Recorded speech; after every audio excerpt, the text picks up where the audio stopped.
Oh, it looks different now. Maybe that's a Two good people sign. are in the waiting room.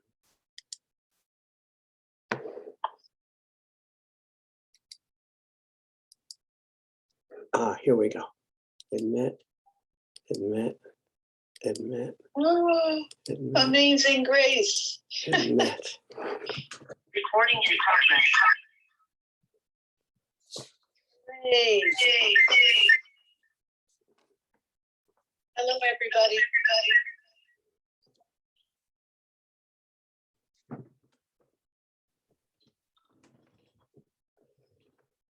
Hi, Caitlin.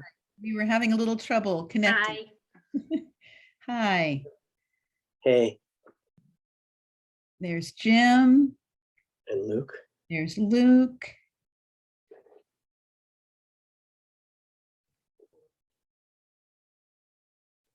Hi, Luke.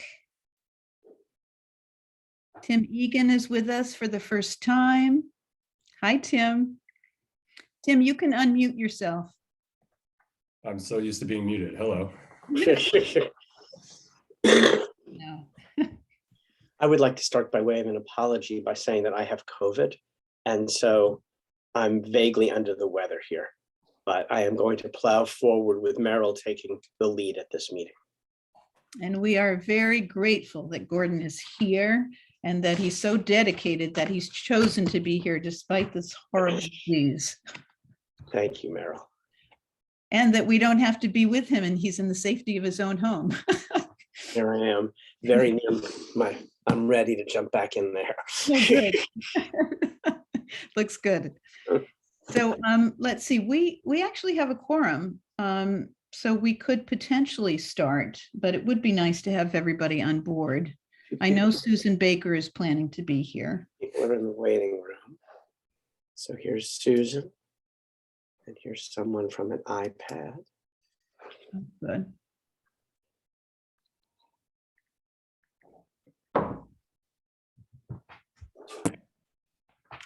Hi, Susan. Hey, everybody. Hi, Susan. Recording in progress. Oh, my. Other world. Who is? Somebody has to turn something off somewhere. Oh, boy. That was kind of cool. Sounds like we're on a sci-fi show. iPad 2, could you let us know who you are? Apparently that's me. Oh, I'm the source of this noise. oh, I don't think it It is sounds you, like Jim. your microphone, maybe? But Jim, maybe you could mute yourself temporarily. There's somebody else who's, oh, but now Jim's gone. I wonder, maybe that's why his mic is doing that. Maybe he's on two different things, Right, that could, an iPad and a computer, because Yeah. it says two. I bet that's it. Hopefully he calls back in. Yeah, looks like. There we are. Hooray. That's better. That's less Sorry. otherworldly. Yeah. It's funny though, it says two in parens after iPad, Jim. Are you possibly on two devices? No. Okay. Glad to have you with us. okay, Not here we knowing are. you, but no, I'm not onto it. Yes, I'm glad to be here. Okay. So we now have a quorum and I think we can start the meeting and let's see. Kathy, thank you for being with us. If you could stay muted in the beginning, that would be great. And I just want to thank everybody for being here and to wish you all a happy new year and a healthy new year, we hope. Gordon just informed us that he has COVID and he's Oh, dear. trying to Oh. be with us. Are you feeling okay? I'm just okay, thanks. Yeah. Well, It's Yeah. all right. Don't get too sick. It's okay, I'll be okay next week, I've decided. I just was in a meeting. I have to go into quarantine because I was in a meeting with 3 people that came down with COVID Oh, during the meeting. In my During the office, I meeting. have Oh, have 3 employees, my daughter Joni, my son Carter, and previously my husband Ed and our grandson Killian all have had it. mm, Wow. oh, Same. We just Yeah. get through it. Thank goodness nobody's gone to the hospital yet, I gather. No, we're good. Yeah, good. We've all been vaccinated and boosted, which I Oh, think is that's helping. great. That's good. Plus, I have this gizmo that has a steroid in it that I take twice a day. Oh, Uh, That's a good thing. I heard that Wellfleet, tomorrow at the transfer station, they're handing out to Wellfleet residents, testing kits. Yes, I yeah, got this from Hillary also. a Yeah. good I have a thing. bunch of testing kits here. I also want to welcome Timothy Curley Egan, who's with us for the first time. Hey, Tim. Our You prefer latest. Timothy or Tim? I'm sorry to interrupt, Meryl. Tim is fine. Okay, good. And do you want us to call you Tim Egan or Tim Curley Egan? Oh, sorry. It just is Egan. It doesn't matter really. Yeah, I'm getting married in June and we're debating whether or not to ditch the 2 last names. So I have the 2 last names, as you know. Yeah. So I understand that. I was the mead, my husband was the fox. I gotcha. My children have the 2 last names, but Ed and I don't. Yeah. I did that when I was married, but I quickly lost that as soon as I possibly could because I found it was a big pain. It can be cumbersome, yeah. But it's great to have you with us. Thank you. Matt Gatch is not with us because he is in Florence, Italy, and it's 11 o'clock at night there, so he's not joining us tonight. And the first item on the agenda is 181 Holbrook Avenue, Unit B, and Kathy Bedard is here to present, I gather. Kathy, could you turn your mic on for this part? I'm Caitlin Cruel. I'm the trustee on the property. Oh, okay, great, good, thanks. Hey, Caitlin, how are you? Good, how are you, Gordon? Sorry to hear Well, you're thank sick. you. It's nice to see you. Good to see you too. So Kathy had said that somebody from Window World was presenting. Is that true? You know what? He emailed and said he might be, but it looks like maybe he's not going to be here. Okay, all right. So we'll just go forward without him, as long as you're okay talking about this a little bit. Yep. Okay, so what we're going to do is I'm going to start with an introduction because the proposal was a little bit confusing. So I want to try to clarify for the commissioners. And then we're going to ask you to present a little bit about the proposal, although we've all seen the proposal and we've seen the pictures. And then Gordon will be leading a discussion about the proposal. Let's see, the owner of this property is proposing to install 9 replacement windows on a single family home that was built in 1820 using Window World's 4000 series vinyl replacement windows. Do you mind? Sorry, I don't mean to interrupt, but the proposal's not correct, and that's where the confusion is. This is not on the single family home built in 1820. This is on the accessory building that was built in the 1930s. Thank you for clarifying that. That was part of what I was going to discuss. You know, Okay, what I might do is I'm going to pull up the proposal. So just give me one second. okay, great. That's one thing that I'm not sure that I ever got was, I have Window World's contract, but I'm not sure I ever got the proposal that went to the town. Okay, well, Gordon's going to show it on screen share, so you'll see it. While he's doing that, I just want to say, so the proposal we received from Kathy for this property originally stated that the building was built in 1970. And since the Wellfleet Assessor's database states that there are 2 buildings on the property, one built in 1820 and one built in 1835, I asked her to clarify. So she just, as you can see on this application, she just crossed out the 1970 and she changed it to 1820. And then Gordon and I went over to the property and realized that the pictures that we were sent were actually the newer building. So we appreciate you clarifying that, but I just wanted to be sure the commissioners knew that. So this is a description of the windows. This is the building that the windows will be replaced on. Can you confirm again when that structure was built? That The 1930, you structure was said? built in 1935. Yeah. Okay. The assessor's database says, and I think the Form B also says that. And then in addition to the information that we have from the assessor's database, we do have a Form B or a Mass Historical Commission inventory about this property which was updated in July 2020 by the preservation specialist who's working with Wellfleet, who's Lynn Smilage, who's terrific. Would you like me to share the Form B now, Meryl? I think we can wait because we'll talk about that part later. Although yeah, we might want to show our photographs of, well, why don't we start with this? It's okay. So we did email the Form B to Kathy Bedard. I don't know if you got that. I don't believe I did, no. Oh, that's too bad. Okay. Well, we do have a copy of it, and you can access a copy of it at the very least at the library. All of the Form Bs are at the Wellfleet Library in hard copy, filed in the back room, and you can always ask at the desk about where they are. But the problem is that Mass Historical Commission is behind on putting things online. So we could also potentially just send you one directly if you want one. Yeah, Can- that'd be great. Okay. By the way, can you give me your name again and your email address? Yeah, why don't let me type my email address into this chat. Okay. My name is Caitlin Cruel. Okay. I'll put my email address. And so Caitlin, are you a part owner? I am the trustee on the property. And what does that mean? I am in charge. I like to think I'm in charge. My parents are owners of the property. And the property is in a trust, and I'm in charge of the financial decisions and the upkeep on it. Okay. And your father is Stephen Pfeiffer? Yes, And he's a builder, right?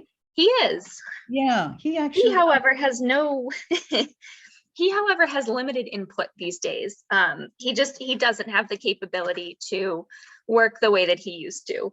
And Oh. so, whereas in the past he would be doing this kind of work, it's not possible anymore, unfortunately. So Sorry to hear that.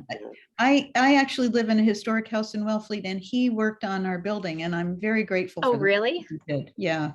It's an 1840s Greek revival, and he did. Yeah, a his work is wonderful job. fantastic. He's always told me I could never afford him, and it's true.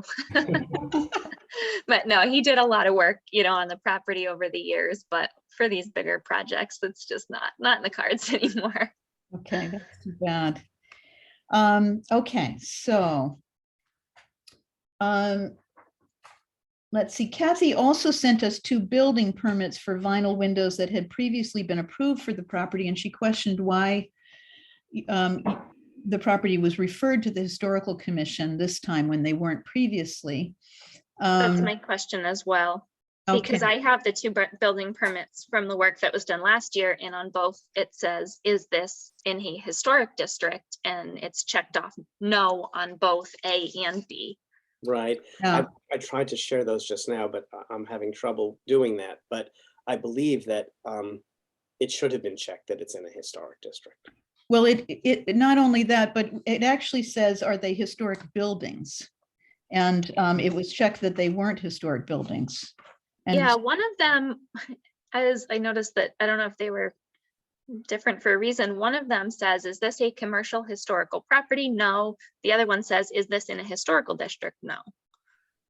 Oh, interesting, huh? Well, I believe it is a historic district. Luke would know because he's across the street. Luke, isn't your area considered part of the historic district?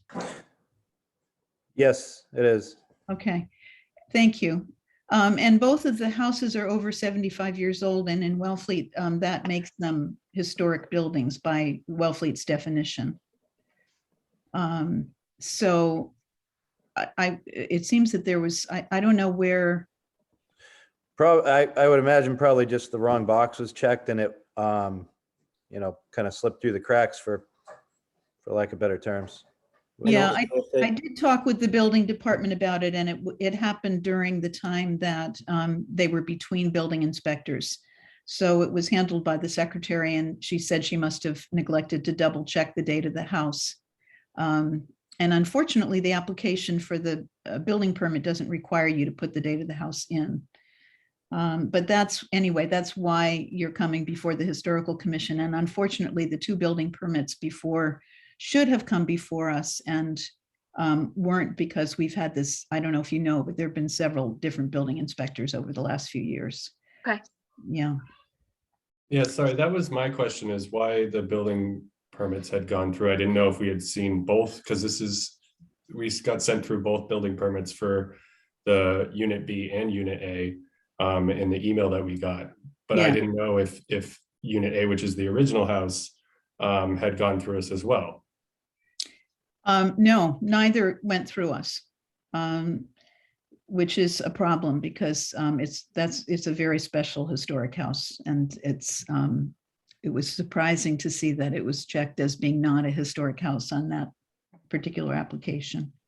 Yeah, there's been a bit of turmoil in the building department area because of the turnover there. So that's Yeah. part of the problem, I think, with these kinds of incidents. Definitely, yeah. Even before the most recent turnovers, there were permits that were issued for things that could have fallen into our meetings for newer houses, but we're still old enough for us to review. And sometimes it's just simply the wrong box is checked, and nobody really double checks. Mhm. So Yeah. I'm not surprised, but it is, that in the historic district, it's more uncommon for things to kind of slip through. Yeah, it is too bad. So, Well, I'll tell you, I had a conversation with the assessor this week regarding those lists, Meryl, about houses that have sold in the last year. We're going to send letters to, just to introduce ourselves and inform that if there's any work going to go on, that it needs to go before the commission. But she didn't even know there were any historic districts in town. So, my goodness. Yeah. Yeah, we There's have some- some work to do on educating people in town. We never, as far as I can find in my records, when we bought the property, we never were notified that it was in a historic district. I don't know if that's something that has always gone out a letter like that, or it's just this type of process where when you go to pull a permit, then you find out you're in the historic district. That's it, Caitlin. That's what's meant to happen, is that when you go to pull a permit, the building inspector is supposed to evaluate the permit application and determine to what other agencies he should refer Okay, in order to obtain approvals. And because of the significance of both the main house and the age and the date at which the accessory building was constructed, both properties should have been referred to us. okay.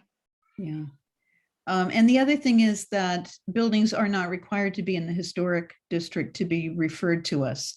They just have extra protection when they're in the historic district. But all buildings over 75 years old in town are supposed to be referred to us. Okay. And So did your family not realize that that was an 1800s house, the older house? No, we certainly knew that, but we did not Okay. know that there was that it was designated in any way. Uh-huh, okay. Okay, so do you want to talk to us at all about the windows and why the vinyl windows were chosen? Yes, so we're looking to replace, like I mentioned before, 9 windows in the accessory building, which is above over the garage. The vinyl windows were chosen because that's what we can afford. We are trying incredibly hard to preserve this piece of property. And this is what we can afford, to be quite frank with you.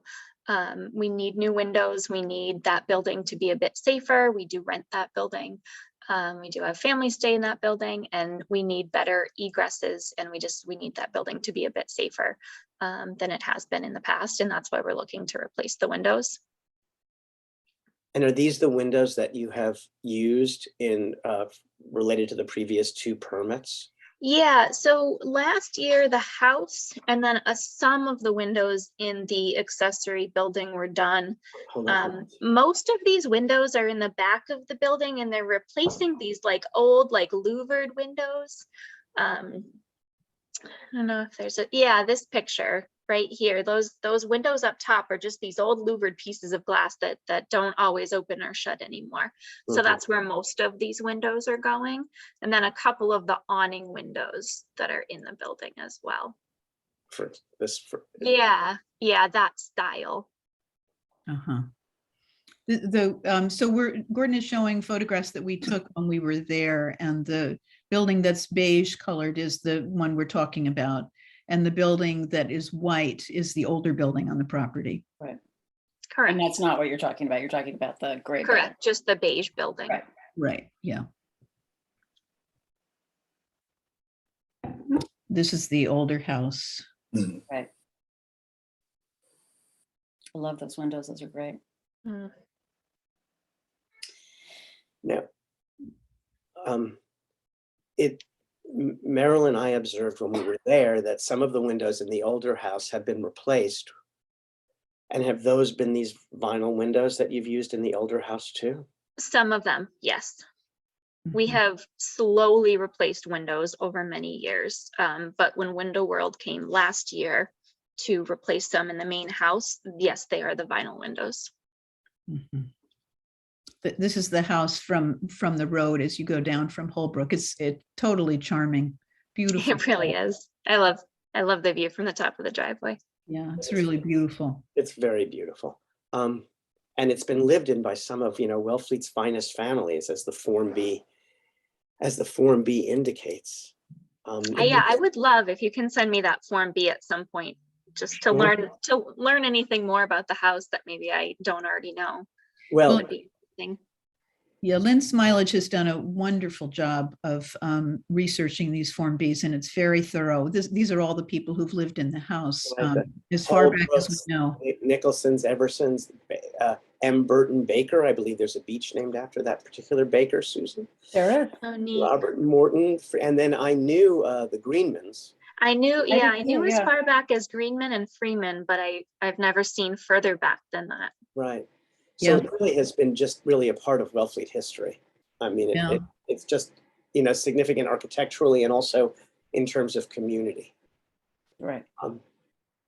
I love the fact that we have the provenance of these buildings, your building all the way back to 1850.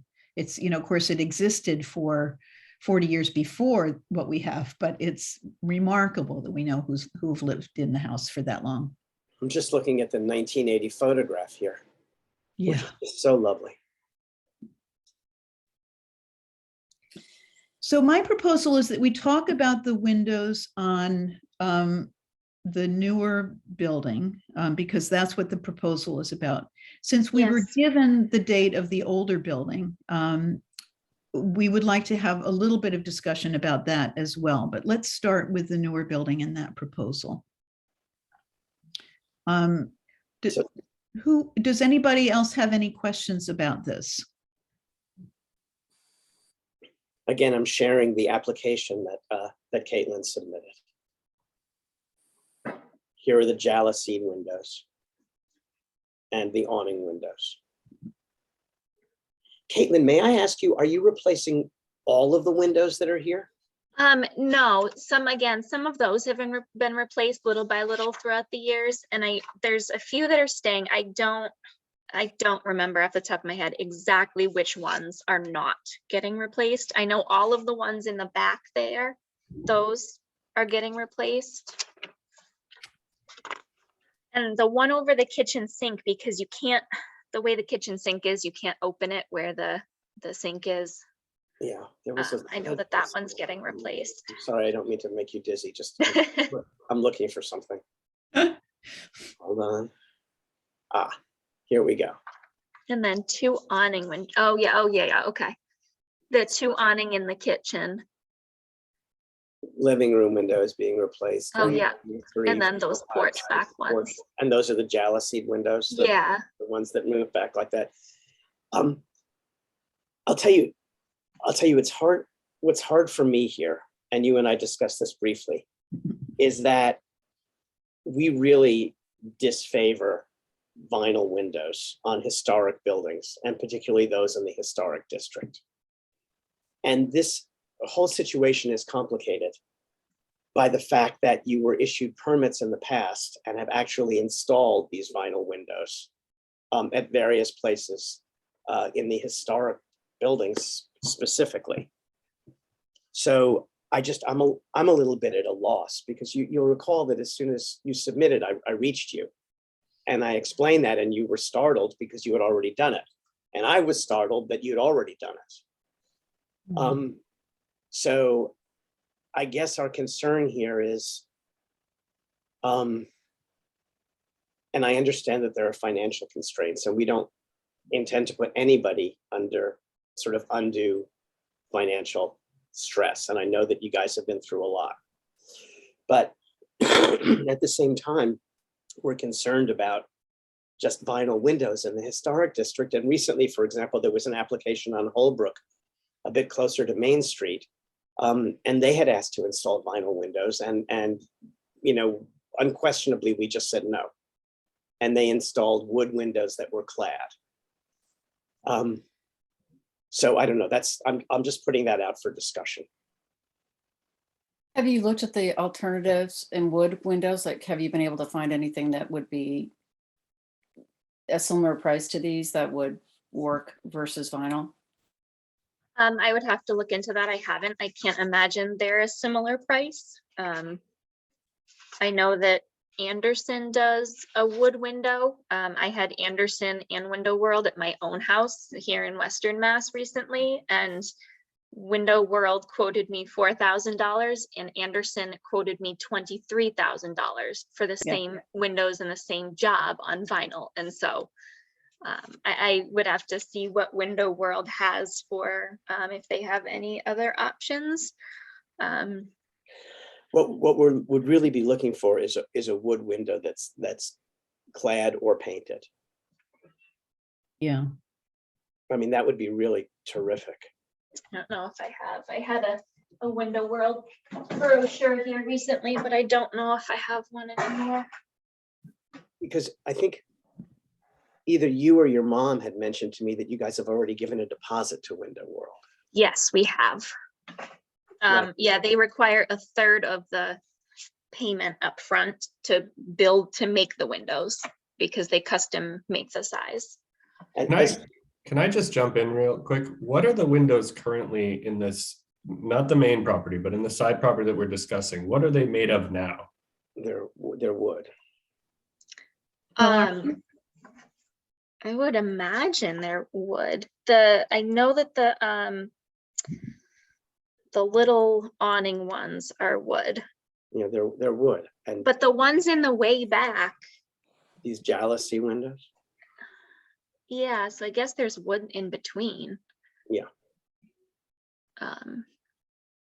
But they're sort of like not framed, like each individual window isn't framed. Mhm. You Well, the see what I mean? Yeah. The jalousie windows are an exception. I mean, that's a different thing. But the windows that are in the accessory building now are wood windows, some of which are painted and some of which are clad. But I guess what we're saying is the jalousie windows don't look like they have a lot of wood. It looks like they're primarily glass. Is that right? Yes. Well, the jalousies are right between there are these mullions. They're these like individual And the- rectangles of glass that come out. Yeah, and the jalousie sits in between that, which is the way a jalousie is constructed. Right. Okay. Yeah, And Gordon's the architect. You explain it.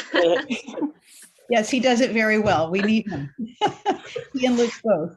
But to Tim's point, for example, these windows are wood windows. Mhm. Yes, I Um, know because they're rotting. Did Right, I you know. have a follow-up, Tim? No. Okay. Most of the replacement style windows, they leave the frame of the window and basically just replace the sash, which I understand why people go with them in a lot of scenarios, but that's part of what I think a lot of people don't realize is that it's not a complete new window. So, and if you have an old compromised window, you may be leaving a significant amount of the window in place to continue to rot or deteriorate. So, but I'm only bringing that up because if it's a wooden window frame now, I'm not as familiar with a replacement window going into an awning application. If it's just a sash that we keep talking about the wood versus the vinyl. I don't know if it's just a vinyl sash, it's going to go into that same wooden body of the window or window frame, and if that. Yeah, Caitlin, do you understand what Luke is asking? Yeah, I do. So the windows in the back, those jalousie windows are getting replaced by normal sash windows. And these Oh, awning ones are getting replaced by new awning windows. But So are- it's a brand new complete window. It's not what we call a replacement window. It's I'm kind of looking- confusing terminology, but Yeah, no, I know what you mean.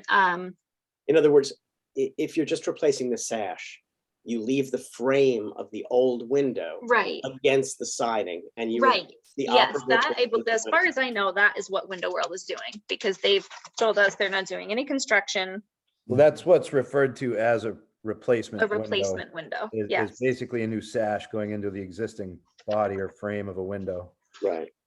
And I actually think in your case, if you were to put new windows in, new construction windows, you may run into issues taking that older siding off, because Right. it's not readily available anymore. We've run into issues having to have that milled for projects. Oh, Mhm. right, that kind of, yeah. And With the so reveal. stripping that back might potentially become more of a headache than if it was shingles or a standard clapboard. yeah, yep, But I think that those louvered windows aren't historically significant. yeah. Not an issue. And I just didn't know if the awnings were a replacement window or a whole new construction window, because I'm not familiar with seeing a replacement awning sash or how that would work. I can definitely check with Window World on those awning windows. But again, as far as I know and what they've told us, they're not doing any construction. And so I'm sort of set on thinking that even for those, they're just building and popping the window in the existing frame. I think you're probably right. So And maybe, what I initially was getting at is going back and forth between the wooden window and the vinyl window. Maybe some of your wooden window is actually staying there, and it's more of a vinyl frame around a new sash or a vinyl sash. But in any case, I think that in particular, the louvered styled windows in the back are, I don't see any historical significance. Right. I mean, Luke, I'm with you. I don't have any issue with replacing the windows at the house, and including removing the jalousied windows. My only question again has to do with using a window that's vinyl as opposed to clad wood.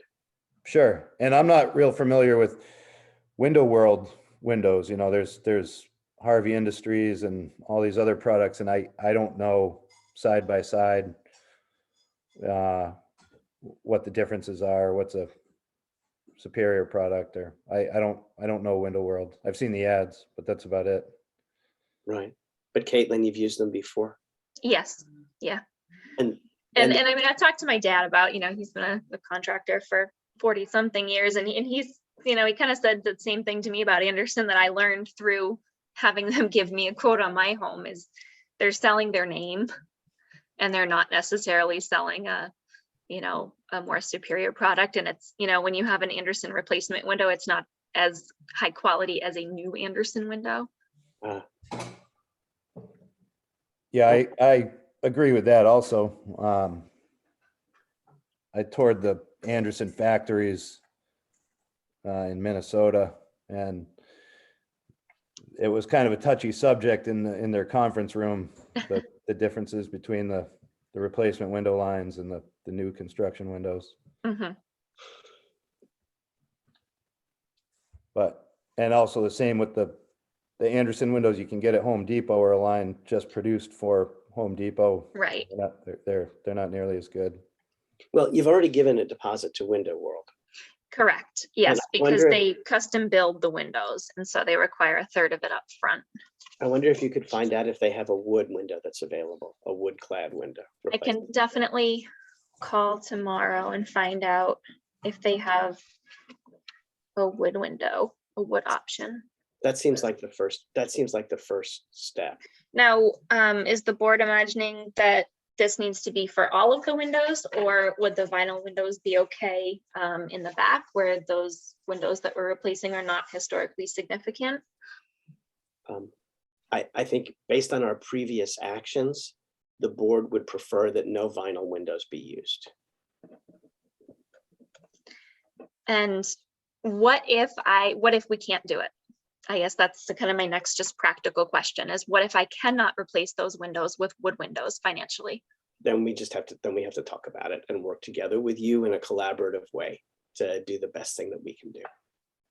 I mean, that's really what we think about the whole property, Caitlin. Really, you love that house, and I know I love that. I do. House. Everybody else does, and I know that you guys fell on hard times and that things were difficult for you right about when you entered into it, and that you're working like crazy to kind of bring the house up to kind of like water tightness.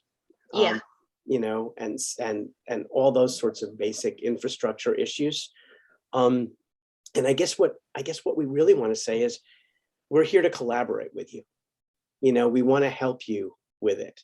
And we want to, sort of look at the details with you on the whole property as things arise, and see how we can look at historic photos and give you pointers and kind of help so that it gets to be preserved. Because I know that it's been a struggle for you guys. And we're not here to be crazy at all. It's just that if there's choice A or there's choice B, and choice B is more historically better, we'd like to be able to be there to point out that choice B is better and why choice B is better. Mm-hmm. You know And I appreciate that. I do. I mean, the house is so very special to me. I know. And like you said, we've worked and are continuing to work very hard to not only preserve it, but to be able to keep it. Yeah, no, I know. And I remember when you guys were living in the candy store down the. Yes. Yes, we were on the candy store when I was a kid. We Right, started on Railroad Ave in the candy store. Right, down the hill from me. And I remember, oh my gosh, do I remember my dad pulling up and telling my mom that he was buying it, and she said, "What is it?" It was not even a house. There was no plumbing. Right. It used to be Cora's Ice Cream when my dad grew up, because I grew up on Holbrook Avenue too. It was a Right. ride for sure. Yeah. So we know that you guys care, and that it's been difficult, and we completely understand that. And again, I just want to say it one more time, that we're here to collaborate with you. And I'm sorry that there were all of those foul ups with the Department of Buildings. I mean, the whole situation in the town and multiple building inspectors and things slipping through the cracks. So, you've got Luke, who's a great builder, architect. Tim knows a lot about stuff. Susan knows tons about historic preservation. Merrill cares passionately about preserving Wellfleet and is a wealth of information. Jim too. And Matt Gatch, Matt Gatch. I mean, he's lived here forever, right? He lives almost next door to where your house is, although he's in Vienna now. So please just know, if we can find a wood alternative, I think we would all feel more comfortable with that, recognizing that you've given a deposit and that you were not referred to us appropriately in the past, and that we would love to participate with you on the work that gets done on the main house, just to kind of help, what the trim on that house. I mean, if you start to look at this, I mean, look at just beautiful, beautiful details. I mean, Caitlin, it's just lovely. I know. I have a big picture of that view from the top of the driveway here at home, because. And so we'd like to avoid like stuff like this happening, Mm-hmm. where you replace it and it's this and it doesn't look right. And Yeah, no, I know it doesn't. That was my daughter's bedroom, and the two girls being in there, we couldn't open the window, and no, I understand. insisted on that one years ago. But again, if there's choice A and there's choice Yeah. B, we can help you choose the one that's more appropriate. We'd like to be able to do that. I mean, when these get replaced, we'd like to see what goes on. Look at this beautiful brickwork. Yeah, it is. It's a beautiful house. I'm trying to get to the front. And look at how charming this is. I mean, it really is it's just lovely.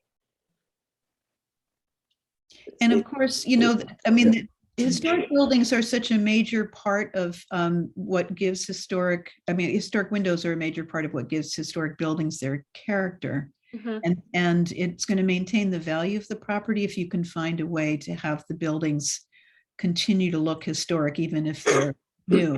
So these options that are wood inside and then on the outside they're clad can work better for the climate that we have now that's, moister and, Mhm. but you're right, they can be more expensive. And so we do appreciate your just looking into what the options might be. Um, I'm wondering, given the age and the historical significance of this house, I wonder if there might be some funding sources that would be available to buffer the financial impact of the window replacement that we could look at. Yeah, I've looked into this. Unfortunately, in some towns, Mhm. well, and Jim is our CPC representative. I do know that there was a historic house on Cove Road that came before the CPC asking for help with funding to raise a historic house. And I was told at the time, under no uncertain terms, were they going to give money for houses that weren't available for public use in some way. But this is such an extraordinary house. It is. I would look into, there is something called the HUD Historic Home Grants for retrofits. So you'd have to do some digging into that, Caitlin, but there are around some sources of funding for historic homes to do some kind of preservation work. So Years ago, I restored one of the two remaining Greek Revival examples of a church in Yorktown Heights, New York. And that was funded. But again, it was for available for public public use. different, yeah. Mhm. Yeah, but it was available. And then we did a number of projects for something called A-Home, which was apropos housing, which were basically sort of halfway houses or group houses in places like Chappaqua, believe it or not, that sort of thing. And there was funding for that too, but again, it was more public in nature, and Okay. for a private single family house, it may be more difficult, but it is worth researching. Yeah, I'd be happy to do some research on this. That would be great, Jim. That's Be nice for us to have a wonderful. list of that for homeowners you. anyway. Yeah. But I do know about this HUD program, because I heard some feds Right. talk about Yeah. something like that. And it is for historic homes, so it's not for the publicly owned or publicly open properties. That's wonderful. Thank you, Susan. Sure. Yeah, thank you. I'll look into that as well. Okay. I mean, so Caitlin, I guess what we're trying to say is that, geez, it really sucks that you were not referred to us before, and we're really sorry about that. And that we're not Yeah, trying I felt a little blindsided. I know, I'm to be sure you honest. did, and we're not trying to hold anybody up. If anything, we're trying to do the opposite. We're trying to help. We just want to help. And so if you could find out about the wood option for the replacement windows in the newer structure, that would be terrific. And then, get back to us with that information, send it to the Gmail account, and Mhm. we'll take a look at it. And then in addition to that, as you begin to contemplate those things that you need to do in order to make the main house, weather tight, make sure that Mhm. everything is working and solid, please, come to us, at any time, send us an email. And we'd love to collaborate with you, because it really is a beautiful historic house. And I know how much you love it, and you know how much I love it, and everybody on the commission loves it. So I grew up just on the top of the hill in Holbrook, and I used to ride my bike by this house all the time. Oh, really? And the agreements there, and they were so nice. But I also remember, just like, I always have loved looking down the hill at that house from the road. It's so They're pretty. so funny. My mom would say the same thing. She said for years when we were on Railroad Ave, she'd see the newspaper, up at the top. So she knew that there was somebody there, but you could hardly see the house, and she'd No, sort it's of so look private. down, and she always wanted to peek in. Such a private house, such It's a on almost private, 4 beautiful acres property. now. On almost Yes, 4 yeah, acres now. almost 4 acres. Yeah, it's pretty wonderful. Yeah. A special My spot. 4-year-old nearly every day. Can we go back to Wellfleet soon? Oh, that's so cute. Oh, I can't believe you have a 4-year-old, Caitlin. I seem to Yes, and remember a you being 2-year-old. I remember you You're a being just a grandpa. little girl. How could this have happened? Well, you're a grandpa, and Joni was just a baby. That is very true. I am definitely a grandpa, and Joni in some ways is still a baby. okay. Well, I'll call Window World in the morning and see what they have available, if any other options, and I'll ask them about the deposit that we already put down, and see sort of what can be changed. That's terrific. And you have my cell number, and in a Yes. pinch, you can always call me. We're all here to help. Thank you very much. Thank you. you. Thanks, Caitlin. Hopefully you'll get some good information. Good luck on. Yes, I hope so. everything. Thank you all for your help. You're Thank you. welcome. Thank you. Caitlin, we should tell you that our next meeting is the first Wednesday in February. Okay, And we'll plan to put you on the, we'll plan to put you on the agenda, assuming that you'll be able to get the information by then. Okay. And hopefully we can continue this discussion and find a viable solution soon. Can we just, can we clarify that it's the vinyl that we're trying to avoid? A replacement window might work, or how do you feel, Gordon? Do you not like the idea of a replacement window as an option? I'm okay with the replacement window as an option. I mean, I don't want to incur undue expense, and we're also talking about the secondary structure here, So, do we like this. think that window world is probably not a good option for replacement windows? Is that kind of what we're getting at, or? Well, we're not really getting at that because We don't know. We're starting from the point that we know that Caitlin, as the trustee, has provided a deposit to Window World already, Right. because she didn't have to come before us because she wasn't referred and assumed she could just proceed with this. And so the first step is to find out from them if you could get it, if they have a wood window, and I guess if the deposit is refundable. Sure. and So, then- yeah, I'm sorry. I'm just trying to, in my mind, I'm just trying to figure out if I mean, I think a lot of windows that would be a potential window would be vinyl or vinyl wrapped. So is that it's not even a wood frame that's wrapped in vinyl, or it's, The Window World window here. You have the specs, don't you? Yeah. There's a section here. Hold on. I mean, there's lots of new construction windows. There's windows here. all over the place that are, Look it's got here. that hollow core. So it's just a flimsy vinyl, Right. right? It's not supported by wood in any So- way. It's just, That's why I just wanted to clarify if she looked into products that were a replacement window, they could potentially be labeled as vinyl or wrapped in vinyl, but just a better, more solid product. Is yeah, that- that's the idea, I think. so so Luke, you're saying some of them are a wood interior, Yeah. but wrapped in vinyl? Yep, and it's a more sturdy. It would be better for you in the long run. Like this would be wood, for example. Okay, Right. And it Some- would last much longer. And is that okay with us? Are we okay with having a vinyl wrapped window? Is that something that we, Well, I think of a clad window. I mean, we accept clad. right? Yeah, I just put them in on my house and went through historic with that. They're a wood window, clad in vinyl. Okay. And I will say that I think they were $600 each, and that was the entire thing from Amazon or from Anderson. So I would shop around and find out maybe if there's any rebate programs that you might be able to get into with Mass Save. That might help defer some of the costs. That's a good point. Yeah. Yeah, I didn't want to see her leave the meeting and be thrown off by the terminology, because she might look for wood windows and find that she's super limited or they're untouchable. So in the past, we've actually given people some ideas of manufacturers to look at. Do you have any thoughts about that, Luke and Gordon and maybe Tim? But I think that pretty much all the big names have different product lines to look into and compare, and Marvin Anderson, Harvey Industries has a lot of products. They're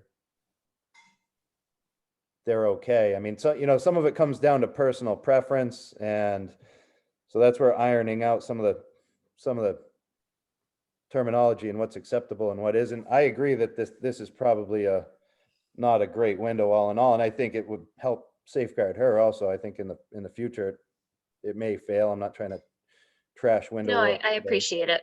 But it's this, I mean, if looking at this and at this. And again, the reason why we've, this gone with replacement windows is just the cost of the new window, and to have a brand new window installed. And like Luke mentioned, then what happens when you start opening everything up? That Yeah. cost is just prohibitive. when but you it is had that, possible. It's that possible. large difference in the cost between manufacturers, was that like for like replacement windows in both cases, or were some new construction full windows, and then you had like a $20,000 figure versus a something much less? I can't recall. That was at my home here in Western Mass. Those were replacement windows from Anderson. They Wow. quoted me for 8 That's a lot. sash windows, $23,000. Yeah, that doesn't seem. And then, they put in other coupon codes and they said, okay, it's only going to be 17,000. What a rip. And I Um, know, as my dad has said, a new Anderson window costs $600. It's more the cost of the labor and, what we run into once Why we don't you- start. Rob, Caitlin, why don't you talk to Window World and tell them that what you'd like to do, instead of using a window that is entirely vinyl, a replacement window that's entirely vinyl, use one that's wood and wrapped in vinyl, and ask if they have any alternatives available for that. Okay. And if they don't, ask them if your deposit is refundable, Okay. and then reach back out to us. Okay. I can definitely do that. Okay, terrific. Thanks so much for coming. Okay. Thank before you us. all. Thank you all for your Thank input. you, Thank you Luke, Caitlin. for your input. Caitlin, it's nice to see you. Say hi to your parents. I will. Thank you, everyone. Okay, Yeah, bye- thank you. Bye. Bye-bye. Bye-bye. Fine. Bye. So glad you were with us for that, Gordon. Yeah. Okay. Let's see. So I'm going to go ahead with the agenda. Hey, Meryl, so glad Yes. you were with us for that. Thank you so much Gordon. for preparing all of this information. You're Because welcome. I just would like to say that as far as applications go, this one is tricky. It's not necessarily their fault that they weren't put before No. us in the past. Yeah. They're using these windows because they're having financial hardship. And the house, since they'd owned it, had fallen into terrible disrepair, and Oh. pipes had burst, and it was really falling apart. And pardon me. And they are trying to get it back together. And I think that the best that we can do is to offer to be on their side and help them out in whatever way we can. Yep. Yeah. Yeah. Well, that leads perfectly into our next agenda point, which is the building inspector. Who's Right. unfortunately not here with us. I did send the building inspector a note, the brand new building inspector. And we also got a note for next month from, what's his name? Luke, Victor. Victor Stanley. Yes, who has been the interim building inspector, and apparently they're overlapping for a little bit. So it may be that James Badera isn't, online yet for us. But in any Jim, case, I sent him an email and didn't hear back from him, and so I will send him an email again about next month. I met with both of them yesterday. Oh, good. And Victor is here for not much longer. It sounded like maybe a week or two tops. Uh-huh. Didn't get a real specific date. And I didn't ask Jim about attending meetings. We were talking about other things, but Mhm. he's here and all prepared and ready to go. So Good. yeah. Do you tend to see the building inspectors on a regular basis? Yeah, I'm probably going in there tomorrow again, so. Oh, good. So in case you see him, could you mention to him that we would love him to come to our next meeting? Because I wonder if he maybe just doesn't check his email. Sure. The other That'd thing be is we great. could meet with him and you, Luke, or you could meet with him and just kind of review, our position about how we need them to work with us to make referrals to people, to us before they're doing work on their houses. Yeah, I think it'd be great to have him come to the meeting and just I do meet too. us and talk a little bit about what we do. If he can, it wouldn't be a lot of time. We're talking about, 10 to 15 minutes at most. So, Sure, I can mention that. Great. Yesterday, we were going over some other things and I didn't bring it up, but I could for sure. great, thanks. Appreciate it. Okay. And then the next item is plans for meeting with the select board about design guidelines. This has to do with our, well, anyway, Gordon, you can talk about this. So basically, I'm going to be brief because I'm out of energy. But basically what we have is we wrote these great design lines that were based on other towns' design guidelines. The select board was concerned that they were onerous, for lack of a better word, and that things like maintenance and stuff and all that sort of stuff. So it comes down to the idea, and I need Susan to help me with this, and my office is also working on it. Sort of what is the precedent and what does partial demolition actually mean that triggers us? For example, if you replace windows, the head of Ryan Curley said to me, I don't see why that would matter. That's not a partial demolition. But we have to document and appear at a select board meeting, which I will do with Merrill by my side, I hope, and show them how in other towns, all of these things, if you take the historic brackets off a house, that's partial demolition.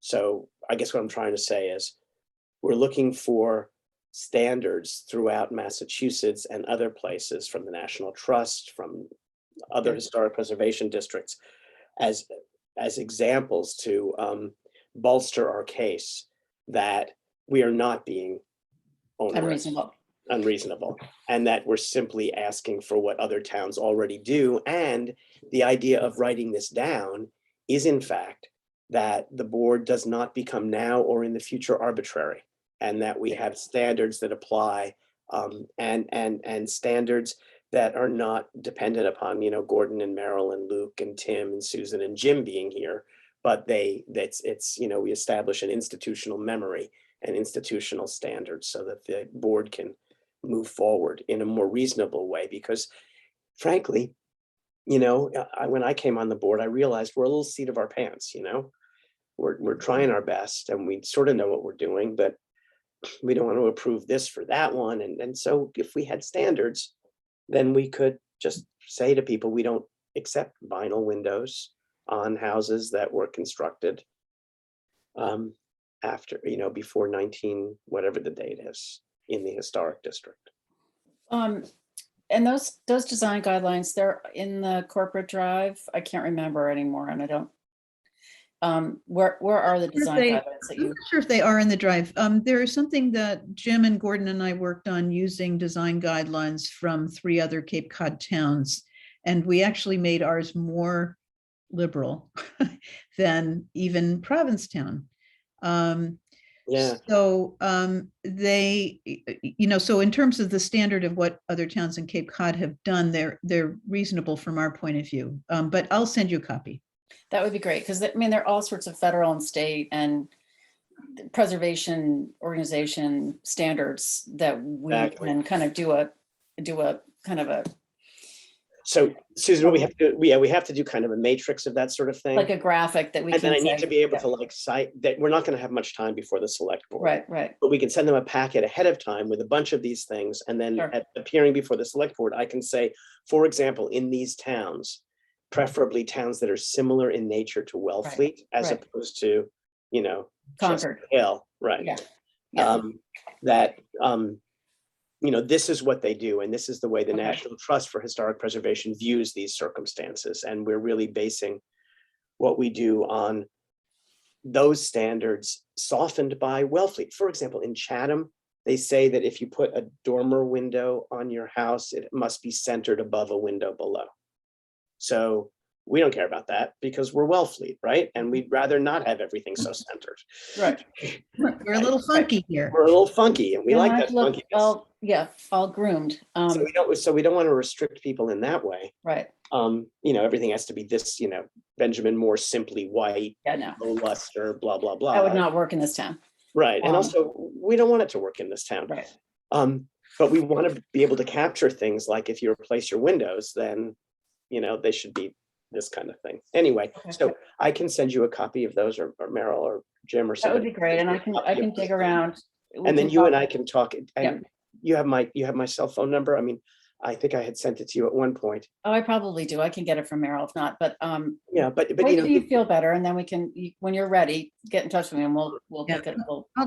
Thank you. So Jim, I'm realizing that you did that wonderful original sheet comparing. the Matrix, three. yeah. Yeah, do you have that readily available? I do indeed, yes. Oh, good. Would you send that to Susan? I'd be happy to do that. Thanks, Yes. Jim. Great, okay. Tim, can I just, Meryl, I don't know much about your background or anything, and Meryl mentioned that you worked in historic preservation or were interested. Tell us about you so that we know what you might be interested in getting involved in. Sure. I went to college for architecture. I did 4.5 years at Syracuse University, didn't graduate. I dropped out for 10 years and now I'm back finishing that same degree, undergraduate for architectural history. Oh, interesting. Yep. Very I work part-time as a freelance design. Oh, sorry. No, go ahead, Tim. I'm just going to excuse myself for a moment. All right. I've done freelance design work, but not as a stamped architect, like small projects. I work with Thor Construction sometimes currently, which I mentioned to Meryl. They've got a project coming up, which I'll have to recuse because I have spoken to them about it, even though I'm not on it. But yeah, and I work in real estate. So I've been involved with quite a bit. I worked with a man named Neil, and I cannot remember his last name. He was a historic preservation architect in Provincetown, and crazy, but he was. You sometimes go hand in hand, yeah. Yeah, he was like, I have like 1,000 hours of paranormal research, and I was like, this is gonna be great. Wow, yes. But yeah, so I've always been interested. Okay. And we live in this old house in town. I don't know if you were around for our historic board back in March, June. Yes. Susan wasn't with us then, I think, yeah. Yeah. I was new in it. Which house do you live in? We bought the little yellow house on Mill Hill Road. No, I don't think I was there for that one, no. Oh, okay. Weren't, but it's a sweet house. Thanks. I've been building concrete counters for like the last week and a half, and it's been driving me nuts. So anyhow, I'm very interested and happy to help. And I think that I just want to commend the board and how they handled that last call. I think that was very kind. And I went to site and I got like kind of upset that you see this 6-light window right next to the brand new vinyl, and I was like, how did this happen? And these circumstances come about, so let's find the best solution without telling people they can't fix houses. I think it's great. Great, well, good to have you with us. We are Yeah. excited. So I'm happy to help with any projects that you're looking to do. Yeah. Great. And Okay. I'm also going to excuse myself for 1 second. My cats are fighting. Sure. Good luck. Not bad. That's what Helen always says to me when I talk to her on the phone. She's talking about her cats frequently on her dog, I guess, on Her the. dog. I saw her at the beach the other day, again with a dog. Remember, this is being recorded. I know. Hi, Helen. So let's see, the next part is about the updated Form Bs and the historic plan. The great news is that we had a great deal of updated, and I forget how many, but we had a number of updated Form Bs from Lynn's Mileage that we finally were able to get into the library to organize and file. And Jim and Susan and I worked on that. And it's such a great relief to have everything filed in the library right now. There were 102. Oh, Yeah, there thank were you. And we also have many digital Form Bs now stored on the Google Drive of the Wellfleet, basically our Gmail account. And I can't tell you how useful that's been. It's so nice for example, for this meeting, I was able to just go to our website, Google Drive, and get the Form B for this woman and send it to Gordon, so we had it for our meeting. It's such a time saver. I, of course, didn't even think to look there because I was surprised to find out that they were all there. Well, whatever you've given me is there, so. Yeah. It's such a great gift. So when Susan and Jim and I were filing these things, we talked about the fact that it's incredibly hard for regular citizens to find their Form Bs because they're organized by the Mass Historical Commission inventory number, and then you have to go to a master list to figure out what address goes with what inventory number.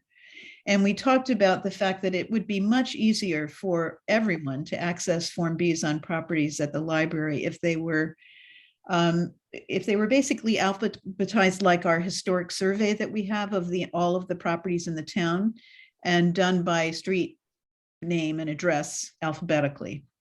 So that's an enormous job, but I think it would be a wonderful service. So that's one of the things that I'd like us to consider for the coming year. You know, since we're beginning 2022, I thought it might make sense just to kind of run by some options for the next year. And that's a big one, but I'm realizing I think it's something we can't really leave undone, because then it will be even harder for people. So we probably need to do it at a time after the Omicron spike is over, when hopefully we're on the downside of this, and we can hopefully get together. Luckily, there's a very long table in the room where the Form Bs are now. So maybe I'm hoping Tim, Jim, Susan, and I can go there and spread ourselves out and work on it maybe on a Saturday and get the whole thing done, or maybe over the course of a weekend, something. Be very careful. I mean, everybody, I mean,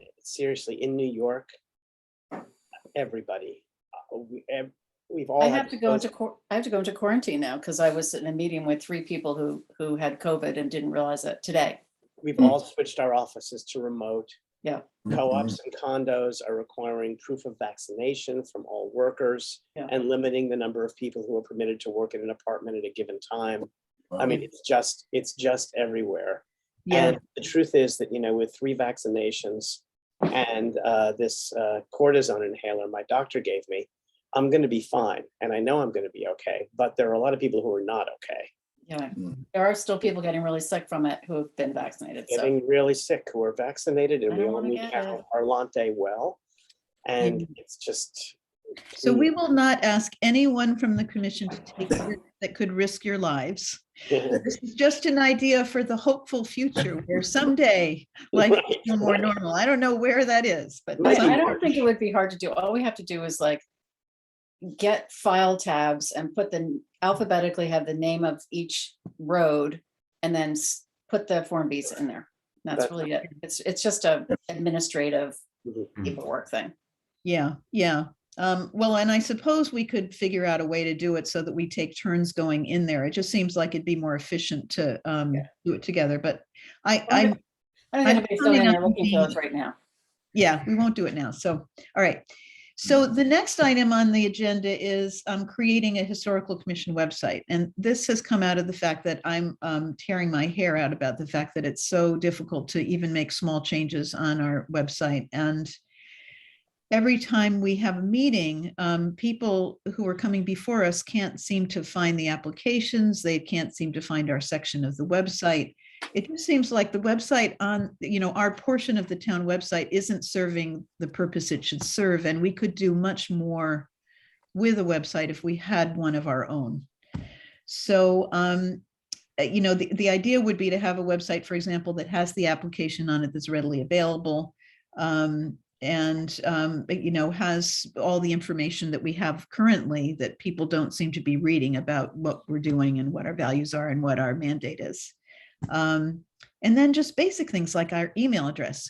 I sent a note to Jennifer Congle, the town clerk, and asked her if it was okay for us to do this. She referred it on to somebody else. But I think she did mention to the secretary that we've been working with that I was saying every time I try to make a change on the website, it requires at least 4 emails. So I did get instant service, and our portion of the website is now updated after months of trying to get it Oh, up. is that right? Wait, I didn't look, Meryl. That's great news. That's It's good shocking. news. We now have our email address on the website, and Tim's name is on the website, and Eveline's name has been taken off. And Wow. some basic changes that are really great. So I'll get back to all of you about that, but we're very fortunate that Jim and Susan have volunteered to work on this. Susan is hoping that Jim is going to take the lead on using Squarespace, and that she will help with issues of flow. And Tim is also willing to help if needed. He has a graphic arts experience. So we'll see what happens with that. But I really appreciate your being willing. So, oh, and the other thing we should talk about is the fact that that would require a little bit of money. And I didn't put it on the agenda, but it's this came out of the fact that I'm also on the Cultural Council, and the Cultural Council, by the way, is creating their own website, and the Energy Committee also has their own website, and the Recycling Committee has their own website. So I hope that they're going to say it's fine with us. It may be that nobody else checked. Hey, Meryl,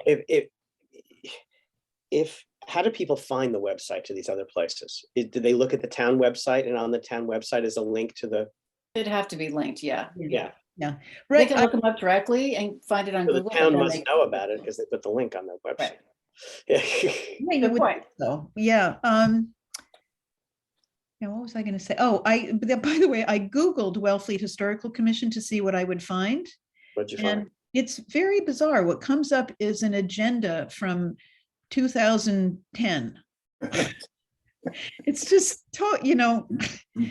so anyway, I'm hoping to make it so that people find us more easily and understand what we're doing before we have to re-explain it every single time for every new application.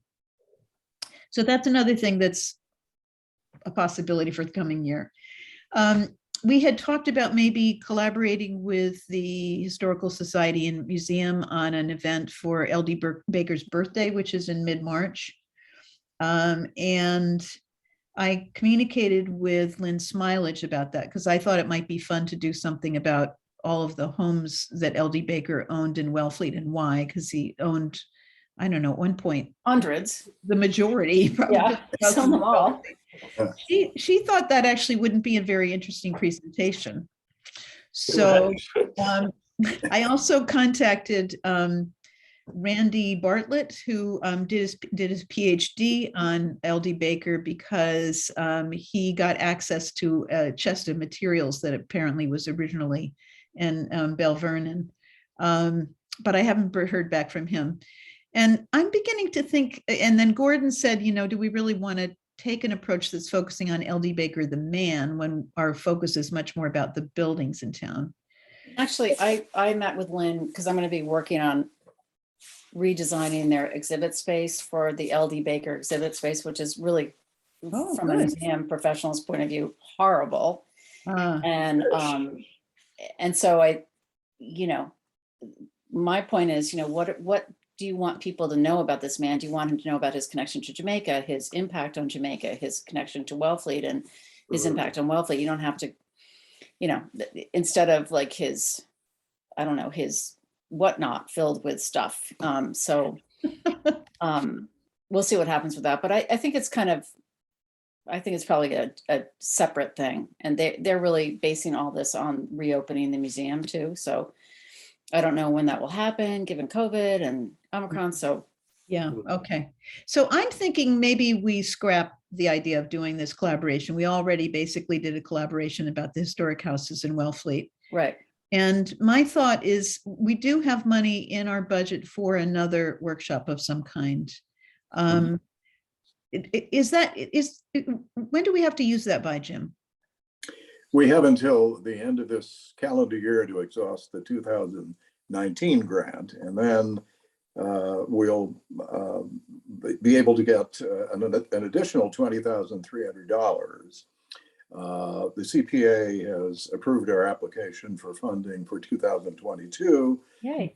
If the town meeting does that in accord, we will be able to have $3,500 of that set aside for public information, which includes workshops, events, things of that Thank you nature. so much for writing that grant, Jim, and presenting it, and being the lead on getting the money for the Historical Commission. It's wonderful that that was voted for. Meryl, at the end of the last presentation that Lynn made, everybody was asking for more. Yeah. Right. I mean, it wouldn't necessarily be a bad thing to have part 2 of that presentation. Mhm, mhm. Yeah, where it just continues, and then perhaps having another presentation for realtors and another presentation about modernist houses in Wellfleet. I agree. I think that'd be a great idea. I guess I think my leaning right now would be to do something for realtors, because I keep hearing stories about realtors not, I've heard about people looking at historic houses and saying to the realtor, if I buy this, will I have to go before the historical commission? They don't have any idea. They don't know about the Form Bs. I just feel like we need to really connect with the realtor population in Wellfleet and educate them more. And I love the fact that Tim is working in this field now. And I was thinking maybe you could help with a workshop with realtors. I would be happy to. My one caveat would be that the reason that a lot of realtors say they don't know is because it's sort of a don't ask, don't tell situation. And they might know that that's the case, but there's no sort of ethical obligation. I mean, there is an ethical obligation, but there's no sort of legal requirement that they say anything about the processes. Now, I do with my clients, and some of the other realtors are interested in knowing about this, but like when I bought my house, my realtor had no idea that the 75-year rule, which was something that was new to us, which would be interesting to know. And I think it's important. I think that the realtors, and I work with some great realtors, but I'm not sure how many will be interested, if I'm honest. I would love to do it, but whether or not they're gonna glean anything, I think your money might be spent better elsewhere. Well, I was thinking, Meryl, do you think we could reach the sort of like office managers from each of the local realtors and let them know? I mean, like someone like Sarah Pachukas obviously knows, right? I work with Sarah every day. And Sarah is completely forthright about this and wants to preserve Wellfleet. Yeah. For every Sarah, there are people who are more interested in making the deal than being forthcoming. But maybe if we could speak to the manager of each of the sort of major Wellfleet real estate offices, and we can have a script that we can write, and have a bunch of handouts and maybe meet individually with those people. And I'd be happy to do that. I'm happy to do it as well. Yeah, then they would have a better understanding, because everybody's not Tim and everybody's not Sarah. I think Right. It's a great idea. I mean, if you guys, two of you could work on that, that would be fantastic, because Yeah. Because I think somehow, But in the time of COVID, how do you propose meeting individually with each office? well, we have a Zoom with each office manager at this point. What the thought I had was that so when we bought our house, we dealt with two realtors who sell a lot of houses in Wellfleet, one who was on our end and the other who was the sellers. And I was thinking about contacting both of them and just picking their brains about how to get people in, what they think would interest people, how to market it to them. Because I feel like these Zoom meetings are such a great way to meet, to access a larger population. I love your idea. I'm just worried about COVID. I think, if I may, I think the person to reach out to would be, ours is Allison, Allison Welch, who's in town, and she's our sort of regional marketing coordinator. And believe it or not, she's the one who will reach out throughout the office to let us know about, like she sent us about the historic houses, and those are the people who have a broader reach for all of the towns, because although I work in Wellfleet, I also work in Eastham, Truro, and if this is Wellfleet focused, you want to hit all of the towns because we work in all of them. So if you hit like Gibson, Kinlan, Compass, Kinlan's now Compass, Hathaway, and get in touch with whoever the coordinating person is, and just say, we're open to this seminar if you want to join it for an hour or two, and please let us know any questions about the historic properties in town. I think that's the way I would go about it. It may be just as simple as saying to these people and getting the word out there, just to be clear, if the house was constructed before this date, it will require a referral to the historical commission in order to do any work. Just simply a fact, and get it out there to everybody. I guess, so what do you, I partly was thinking that we need to get the word out more about just sort of the value of historic preservation and the ways that it can help real estate values, so that people aren't quite so negative about what we do and realize that it's a benefit to people around, what the houses are going to be worth as well. I mean, Yeah, I think that's also a smart way to go about it. If you have somebody who's more interested in the money than the preservation, like some of us, that's a Right. good point. I mean, Um, I think if you just look at the property values in Wellfleet over the past 2 years, I mean, that this is a town that people love and want to come to and own a home in. And one of the reasons is because I just got all the houses that were sold last year in 2021, all of them were 75 years or older. all of them. look at Oh, look at the house at the foot of Railroad across from Max. Yes, that just sold for $1 million. More than $1 million. More? It's 800 square feet. 800 square feet. oh my It sold It's for- God. Mamsie it sold Berrio's for- old it sold house. for 1.1, Tim, right? That Yeah. house at the foot of Railroad across from my sister's house. I mean, It's a the craziest charming one house. is down the street from me right now. The Ocean View Drive house, Susan Sherlock's listing. It was up for 6 hours before it had an offer. There were 7 offers before it went in. It was $1.05 million, 616 square feet with no insulation, no heat. Oh And my we God. think we don't know yet, but we think it went at least 200,000 or 300,000 over asking. And what about the house on Grosse Hill Road? Which the 1.4 at the top or the 789 triangle? I don't know. You go up Grosse All right, Hill guys, Road. this isn't entirely our purview. Yeah. Go up Grosse Hill Road. It's on the left. It has long black shutters and it's set back from Grosse Hill Road. And it went for way up, but for like hundreds of thousands of dollars over ask. Oh, I don't remember that Went one. for like Sorry. 1.4, and they were Yeah. asking 900. Yeah. There's a lot. Well, maybe what we can do is, Tim and Gordon could put their heads together about what you think would help, what you think realtors would value from us, and also how we would be able to educate them as to the fact that anything over 75, if they have clients who are saying, oh yeah, we'll do this and we'll do that, and they just need to know that they'll need to go in front of the historic commission in addition to getting a building inspection. But Yeah. And I Yeah. think a building. part of what I permit. was thinking about communicating, I was partly thinking about them meeting with us so that they have a sense about who we are and that we're reasonable people and that we're looking for viable compromises. And it's not just about, avoid them at all cost. Yeah.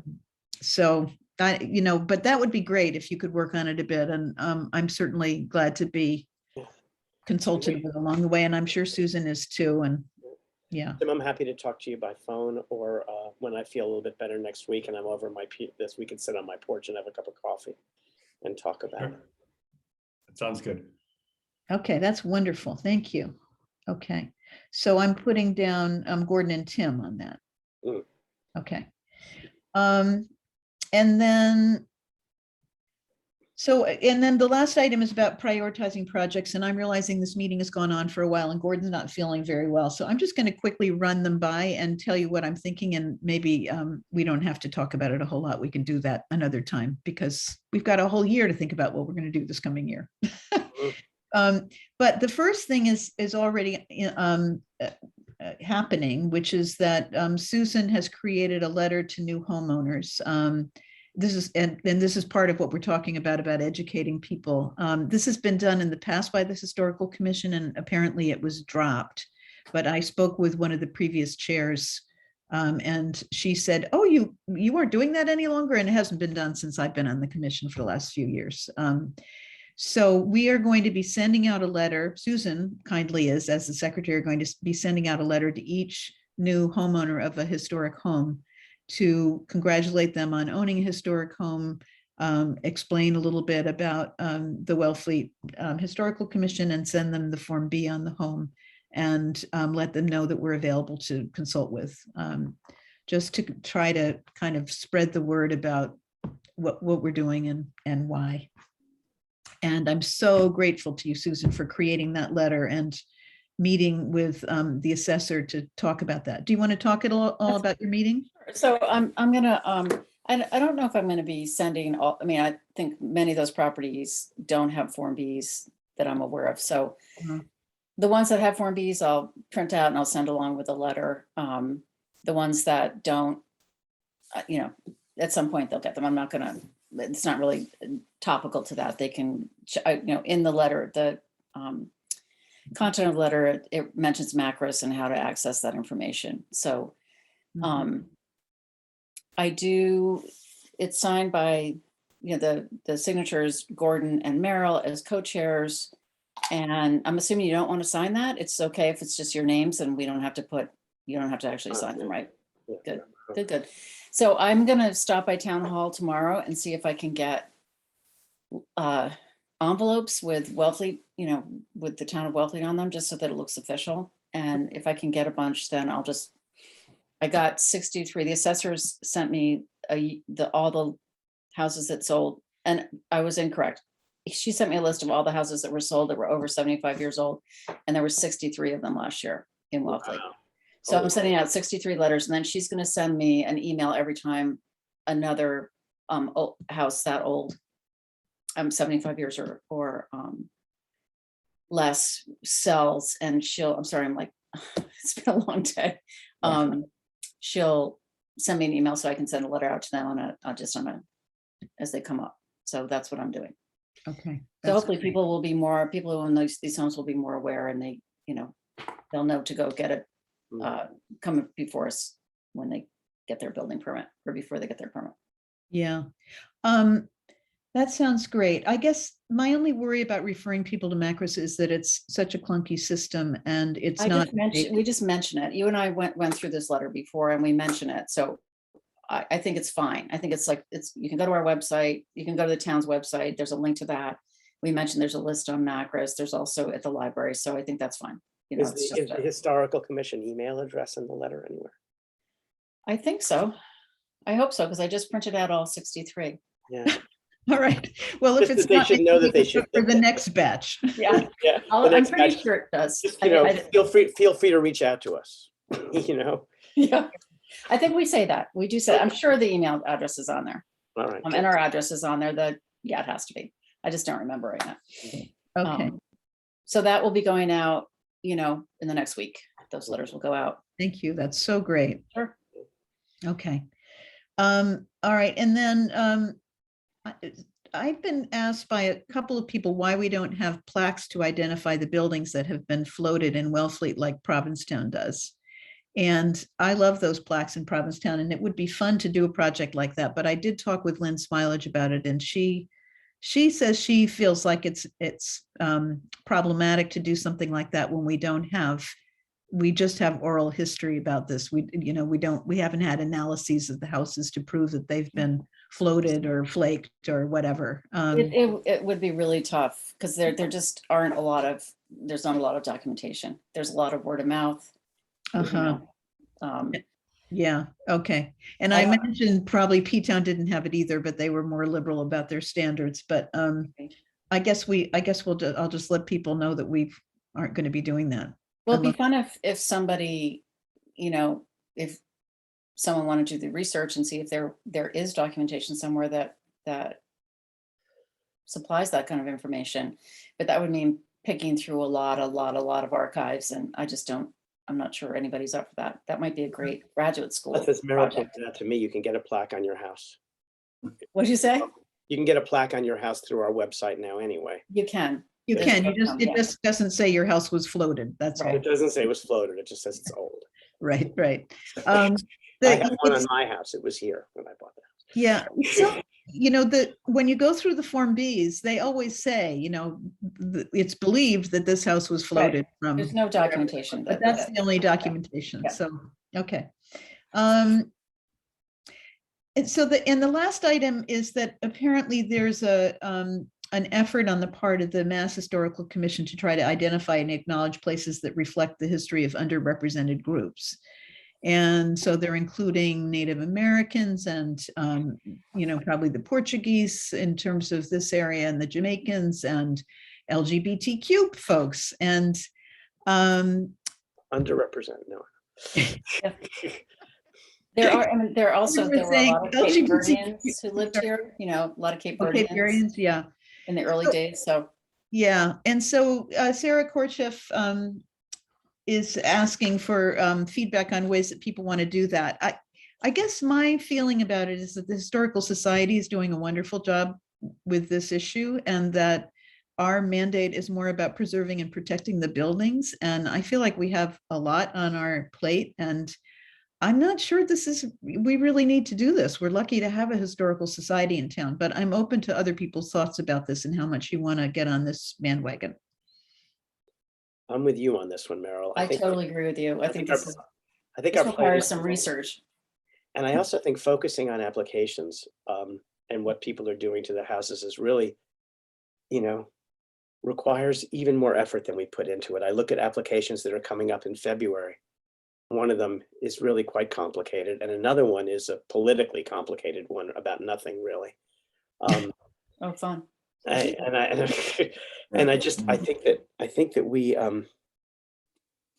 think that we're focused on the buildings and on education about buildings and about documenting buildings Mhm. and about making sure that we get these standards and that they're clear for future commissioners and for ourselves, so we don't inadvertently Hello.